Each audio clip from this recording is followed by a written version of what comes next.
So now we want to look at the development of the vaccination numbers per country in the last weeks and create a line graph for that.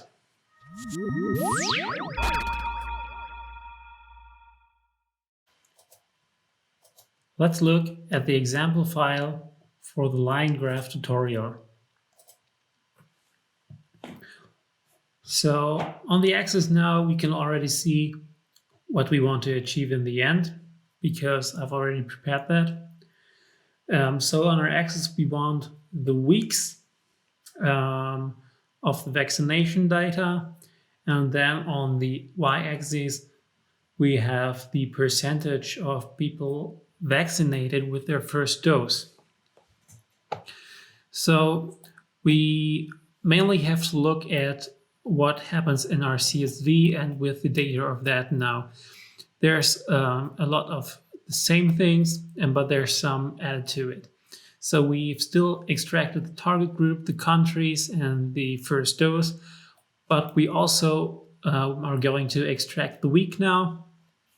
For Austria, that is starting at week 53 of the year 2020. For other countries, that might be earlier. So we want to find the set of that too and sort it, text sort it, to see what's the first and the last. And we see that the weeks are from week 52 of 2020 to week 14 of 2021. So same as we did with the first dose by country, we now want to get the items of the weeks by country. So having a list of the weeks divided by countries. And then we want the indices of everything that has the target group of all. Now we will just want to look at all first dose vaccinations. So we take the items of these that we have found out through member index again, takes the items of first dose and takes the items of weeks, and then again have a list of the only values of all of first dose and of weeks. Then again, we want to partition these lists by week. So what we do then is that we create a set from the weeks inside of the partition by country, create a set of that, take the members of the weeks, and then we find out how many of the indices were found in them, take the number now, not the index, and partition the list of the first doses then by the numbers. And let's at this point look once in what that looks like.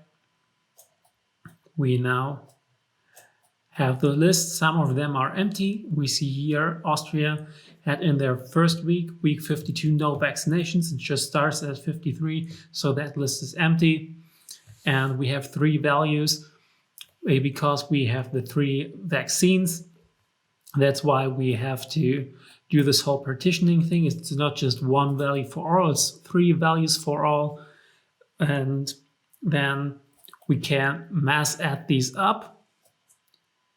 So we add up all of the vaccinations and have the values per week then.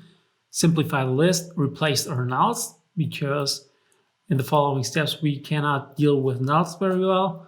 So we replace the null with a 0 and then trim the list by 1. So what we then get out of here is the vaccination per week by country. We have 16 values. It's also this list. In the first week for Austria, the first country in the list, we have 0 vaccinations. In the second is 5,009. In the third week, it's 25,456, and so on. And that was wrong. Now we can further process this data. What happens parallelly up here is again the matching to the other file where we are looking for the country codes and the country code set of the Excel file. So we need that later on here when we are matching branches again. But first, we want to make all weeks add up. So we want to do again what we have done before. So these values that we do have here are now the pure values per week. We want to not only have the vaccination each week, but we want to look at the vaccination progress and how many people are actually vaccinated. So for week 1, it's 0. For week 2, it's 5,009. And then for week 3, it would be around 30,000. And for week 3, 120, week 4, 120,000, and so on. So we again create the series, simplify, make x plus 1, and split the list. We get the values out, make the mass addition of it, and then trim the list back to have the same structure, and then have the list adding up of nearly what I've told you is 5,000, 30,000, and then 112,000. And then we can further process this data and match the structure of the other Excel file again. That's what we always have to do to get the matching data. And now we can look at what do we really want to show in the graph. And it's not only the number of vaccinations, but of course the percentage. So we divide by the population and make that multiply it by 100 to have the real percentage per week. So what we would do next with this is processing it with the creation of points and then moving that into the graph. And in the end, it would be a collection of points and in this domain. But what we first have to do is actually create the coordinate system that can handle these numbers. So in here, we have to make a few adjustments.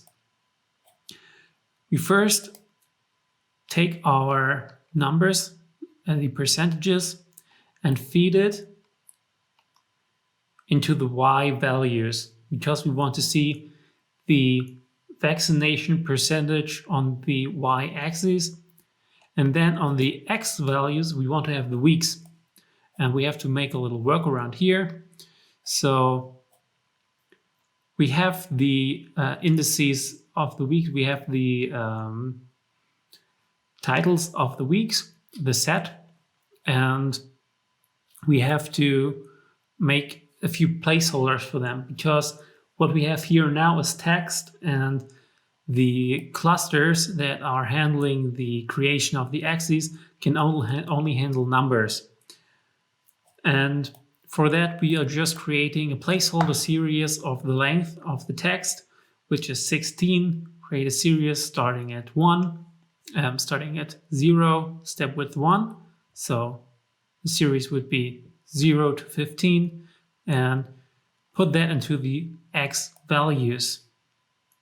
And now that usually there would be the values of 0 to 15 down here. And for that to not happen, we have to go in here and just put the text set we have up back there and put it into this col where we usually put this axis division text here. So this is 0 to 15. But we put in the text of 2020 week 52 to 2021 week 14 and put that just simply on the 3D text. So now we have fixed our coordinate system. We have our weeks and our percentage on the axis, and we can start moving our points into the domain of our graph, which will look like this. And the translated points are like this. And actually a simple domain, a simple path, one-dimensional, 60 numbers each. And we can now start connecting these points simply by the polyline node, which creates lines between these points.